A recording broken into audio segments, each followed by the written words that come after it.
સાંભળો, હું છે ને સાંજે એક શિબિરમાં જવાની છું, તમે પણ આવજો ને. કઈ પાછું શું લે? કઈ શિબિર? બ્લડ ડોનેશન, રક્તદાન. તું રક્તદાન શિબિરમાં જવાની એમ? યસ, લોહી આપવાની છું. તારું લોહી માંગ્યું એમણે? કેમ હાથી બીમાર પડ્યો? હું હાથીને લોહી આપી શકું એટલું શરીર છે મારું. એવું નહીં, તને પેલું પશુ પ્રેમ છે એટલે કીધું. પશુ પ્રેમ એટલે હું કઈ હાથીને લોહી આપવા જાઉં છું? ખોટું એમ.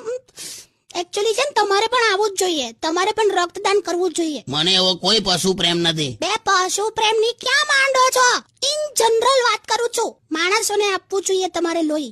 આ રેડિયો સિટીના સાહેબ જુઓ, વર્ષમાં 3 વાર લોહી આપે છે. હા, તો એમની વાઈફ એમનું લોહી નહીં ચૂસતી હોય પણ. તો હવે બહુ બોલ્યા, તમે શાંતિ રાખો ને તો પછી રબડીમાં આમલીની ચટણી નાખીને ખવડાવી દઈશ. જો તો આની ધમકીઓ તો જો. ચાલો ને, ખરેખર તમારે આવવું જોઈએ, રક્તદાન તો કરવું જ જોઈએ. હાલી હું માનું છું કરવું જોઈએ. હું એકવાર ગયો તો પણ કરો રક્તદાન કરવા.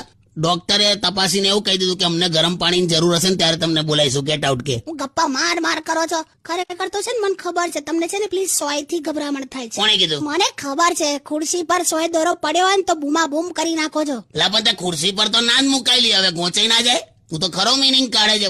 મને ખરેખર લોહી જોઈને ચક્કર આવે છે, સાચું કહું. તું જો કેટલા વખતથી મેં રૂ અફઝા પણ નહીં પીતો. બહાના માર કર. છોડો લા, ના આવશો તમે. સોંગ સાંભળો.